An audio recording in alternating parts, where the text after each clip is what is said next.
Kar Hala, Yahweh, Bahashem, Yahweh Shai, Brakate Howard, Brakate Howard Shai, Brakate Howard, Brakate Howard Shai, Brakate Howard, Brakate Howard Shai, the water above the ball, called the Dutch. I'd like to give double honors to the apostles of Great Millstone, to the elders and the apostles of Great Millstone, Shalaki, that teach this truth, 100% truth. And the title of this lesson is going to be just simply titled Faith. And we're just going to hit a few precepts. It's not going to be a really long lesson, but it's going to be talking about our faith and the key component to us being able to survive these end times that we're coming into. And first precept is going to come out of the book of Romans chapter 10, verse 17. So then faith cometh by hearing, and hearing by the word of Yahweh. So through faith, we believed when we first heard the name of the Lord. And once we looked it up and confirmed it, the name of the Lord being Yahweh and his son being Yahushua. Goes all the way back to the Paleo-Hebrew. We know through our faith that his name is not Jesus Christ, which we know Jesus Christ is really another form that goes all the way back to Caesar Borgia and goes back to Serapis Crispus. You can look that up. Slaki. So by faith we know the true name of the Lord. And through our faith we know that the Lord was not a blonde-haired, blue-eyed man that was here on the face of the earth. That he was a melanated, that he had a hair of wool, and his feet was the color of brass as if brass after it was burned in a fire. So we see an image in our head that's not a Serapis Crispus or Caesar Borgia. The image in our head is of a melanated man with an afro. 2 Corinthians chapter 5, verse 7. For we walk by faith, not by sight. So this walk of ours, this truth, you can't get this from no seminary school, no college, or no special degree to receive this truth. This truth of ours come by the word of our Lord and Savior, Yahweh Ba'ashem Yahushua. And there's no direct path. Nobody can really guide you to the truth. Only through the Spirit of through the Holy Spirit, the Hamashiach, that we're able to receive this truth. For we walk by faith, not by sight. So the things that we speaking of, that's foretold to come in these prophecies, those things we know through our faith, man. We know from what was taught us and what we see in the Bible, that there is going to be a kingdom of heaven that we have not seen yet, but we know it's yet to come, and that we're going to be delivered. Hebrews chapter 11, verse 1. Now faith is the substance of things hoped for, the evidence of things not seen. So we hope for deliverance, man. We hope for a new kingdom. We hope to see these devils, get their recompense for the hell that they put on us, and not only us, but on the earth, and for their blasphemy of the Lord in his name, man. So through our faith and our hope, man, that's what we look forward to, man. The Lord coming down in the chariot with them angels, man, and setting the earth back right again. Hebrews chapter 11. Hebrews chapter 11. Okay, yeah, Hebrews chapter 11. You go down the whole breakdown of Hebrews chapter 11. Let me go there real quick. It gives you a long laundry list of the prophets of old, how they had to rely on their faith, man, to receive their gift or their prizes, man, that was awaiting them.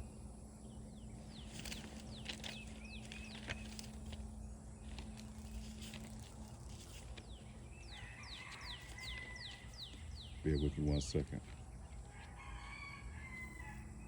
Like I said, the whole Hebrews chapter 11, it gives you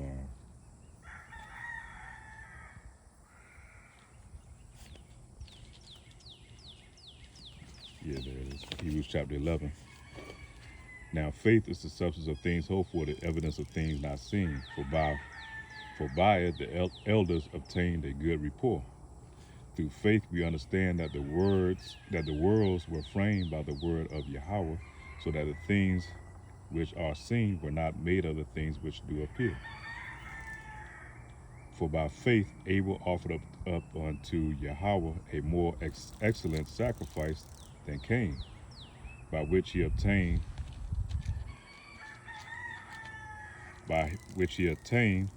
witness that he was righteous. Yahweh testified of the gifts, and by it being dead, yet spaketh. By it he being dead, yet speaketh. For by faith Enoch was translated that he could not see death, and was found, because Yahweh hath translated him, and before him was translated, he had his testimony that he pleased Yahweh. So he was delivered up, man. He didn't see death. And that was through his faith. For by faith Noah, being warned of Yahweh of things not seen and yet moved with fear, prepared an ark to the saving of his house, by which he condemned the world. And that's what we're doing now. When we prophesy these things that's going to happen, the Lord is going to come and bring a change upon the world. We are condemning the world, man, through our faith, and became heir of the righteousness which is by faith. And that's what we're looking forward to, becoming heirs of Yahweh with our big brother Yahushua, man. We're looking to become those heirs, man.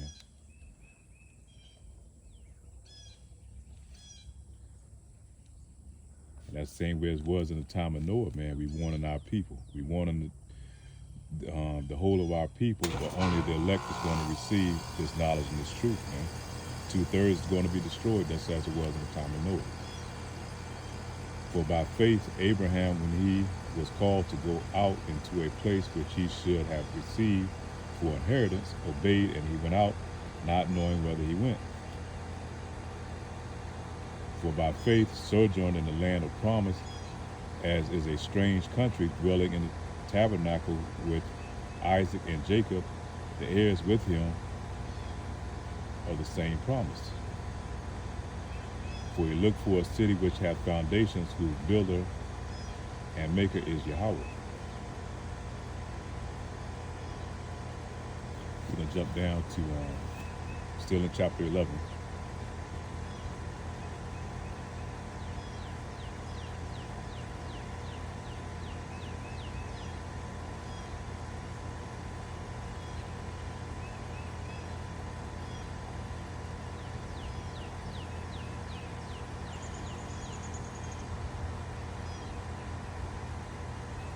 Verse 17, by faith Abraham, when he was tried, offered up Isaac. And he that had received the promise offered up his only begotten son. And if you can receive it, and it's by faith, man, only the elect is going to receive this. You know, Isaac being Yahushua, man. Isaac being, ignorantly called Jesus Christ.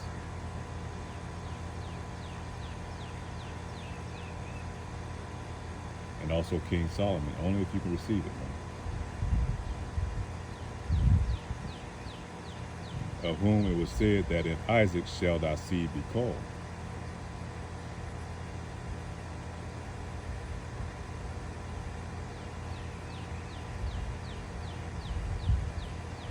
Verse 20, by faith Isaac blessed Jacob and Esau concerning the things to come. That was by faith. We know of Jacob. Jacob is talking about Israel, man. You so-called black, Hispanics, and Native Americans. Esau, we know it as the white man today, the one that doesn't have any melanin in his skin, whose blood shows through his skin. Really, he's the red man, because his blood shows through his skin. He's not white. You know, you look at him, he's red. Therefore, you get the name redneck and all these other names to describe it. Verse 22, by faith Joseph, when he died, made mention of the departing of the children of Israel, and gave commandment concerning his bones. For by faith Moses, when he was born, he was hid 3 months in his parents, because they saw he was a proper child, and they were not afraid of the king's commandments. And by faith Moses, when he was come to years, refused to be called the son of the Pharaoh's daughters, choosing rather to suffer the afflictions of the people of Yahweh than to enjoy pleasures of sin for a season. And we can see it also, Moses being King David, and Moses being the apostle Peter, cornerstone, well, the head apostle during that time of Yahweh.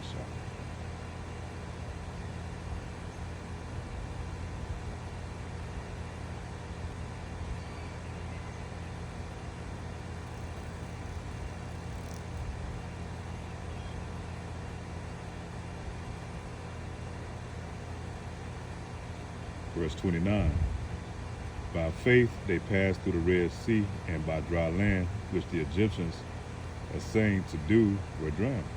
So by faith, man, they took off going across, which really not the Red Sea, it's the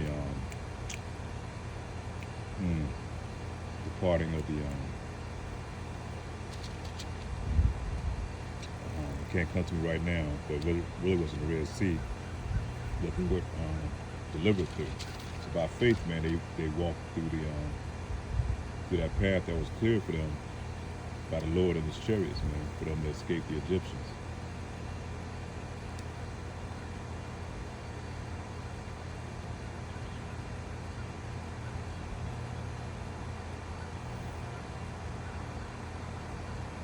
But that's pretty much that. You know, you can go through chapter 11 and read through there, and it gives you a laundry list of breakdown of, you know, the power of our faith, man. About faith, the things we're able to endure and be able to receive. St. Matthew chapter 14, verse 28. And Peter answered and said unto the Lord, and Shalakia, did I go back? Let me see, Apostle Paul. Apostle Peter was King Shalakia. Go back, correct myself. It wasn't Apostle Paul, but Apostle Peter, the head apostle. That was one who was King David, and it goes back to Moses as well. So, Shalaki on that. It was Apostle Peter. Matthew chapter 14, verse 28. And Peter answered him and said, Lord, if it be thou, bid me come unto thee in the water. And this when Yahushua was out there. You know, Yahushua had the apostles out there in the water, in the boat. They was going over to another land, and a storm came up, and Yahushua was coming to meet them by walking on the water.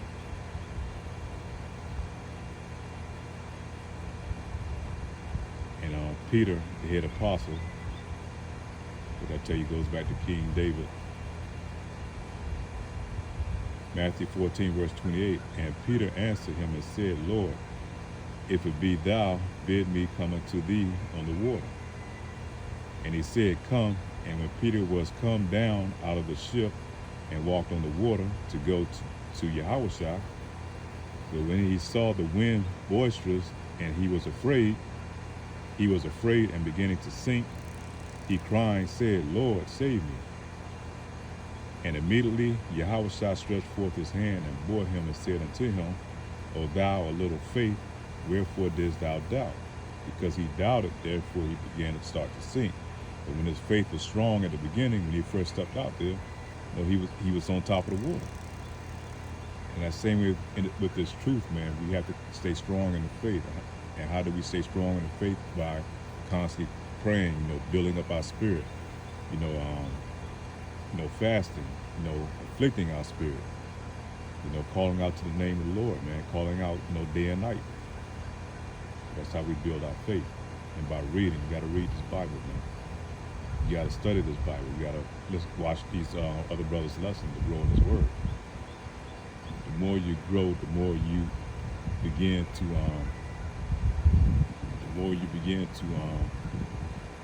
get a greater understanding of what's going on around you, man, and that's what's going to build your faith. St. Matthew, verse 17, verse 16, we're going to read all the way down to verse 20. This is going to be our close-out precepts. St. Matthew, well, before I go there, let me go to that one we was talking about, St. Peter, or Apostle Peter, man, the head apostle. You know, when he stepped out in that water and he was okay, and then when the wind started to blow and he started to lose his faith and the water started to get churned up, and then he started to sink, man, and he was starting to lose his faith, man. And that's why Yahushua was telling him, keep your faith, because your faith began to leave you. That's where you began to sink. And I was equate that to, like I said, I do a lot of swimming, you know, as a form of therapy when I go to the ocean. And when I'm out there swimming in the ocean, I'm able to float out there in the water for a long time on my back, you know, just by relaxing and believing that my buoyancy is going to keep me above the water. But the minutes I begin to feel like I'm about to sink and I start panicking and moving, immediately, man, I start to drop and sink to the bottom. And that same way it is in this truth, man. You know, we have to believe, you have to trust that your body's going to stay afloat, that you're going to, you know, be on top, you know, be able to stay on top of the water. And therefore, you know, you're able to maintain that buoyancy. And the same way with this truth, man, the way we're going to be able to keep our head above these dark waters is coming is by believing and trusting in Yahweh Ba'ashem and Yahushua. And our faith is what's going to deliver us, man. That's what's going to get us delivered up to that fathership when all hell break loose here in Babylon the Great. Like I said, we're going to finish off in St. Matthew's chapter 17, 16 through 20. And I brought him to thy disciples, and they could not cure him. Verse 17, then Yahushua answered and said, O faithless and perverse generation, how long shall I be with you? How long shall I suffer you? Bring him hither to me. Now he was getting on the disciples at this time because there was somebody that was afflicted, and they brought him to the disciples and asked, you know, could they cure him? And they, you know, they tried to cure him, and they were not able to do it. And Yahushua is getting on them because their faith hadn't quite built up to that point where they was able to do healing. Verse 18, and Yahushua rebuked the devil, and he departed out of him, and the child was cured from that very hour. Verse 19, then come the disciples to Yahushua apart and said, you know, when they got away from their people, disciples came to Yahushua and said, why could we not cast him out? Why we weren't able to cast out that devil that was afflicting that child? And this is what Yahushua said. And Yahushua said unto them, because of your unbelief, and verily I say unto you, if ye had faith of a grain of a mustard seed, ye shall say unto this mountain, remove thence to yonder place. So you tell a mountain to move from one place to another if your faith was totally built up, you know, in this truth, in this knowledge. You would have that kind of power, man. Imagine being able to take a mountain and move it from one spot to another. I don't know if any of you have been around some of these mountains, man. If you've been out west or Midwest or certain parts of the Appalachian, man, those mountains are unbelievable in size, you know. So the Lord is telling you, you know, you're able to move a mountain. You know, if you just had a little bit of faith with mustard seed. And the mustard seed is one of the smaller seeds there are. St. Matthew chapter 17, verse 20, and when Yahushua said unto them, because of your unbelief, and verily I say unto you, if ye have faith as a grain of a mustard seed, ye shall say unto this mountain, remove hence to yonder place, and it shall remove, and nothing shall be impossible unto you. And that's how we're going to get, you know, the Lord's going to lift that standard during those days, man. During the time of Jacob's trouble, that we're going to be able to do remarkable things, but that's only through our faith. Because by that time, you know, we're going to start seeing these miracles and things that's going to happen, and our faith is going to grow, man. And we're going to have that faith of a mustard seed, man. To be able to do things, be able to offset gravity and defy these conventional things of the world that we look as being normal. And that's through our faith, man. And, you know, so we definitely approaching that time. You know, our faith is getting tried every day. Right now it's a testing period. But pretty soon we're going to rely on that faith full time, man. But the big test is going to come here when the system begin to collapse, and they're orchestrating this collapse, and they're doing it on purpose so they can bring in their draconian laws, the MOTV, where they're going to start forcing people to comply with this system. And those who don't comply, they're going to be tried and tested. And only our faith is going to get us through for those times, man. So with that being said, man, I pray that this lesson is edifying. With that, say shalom.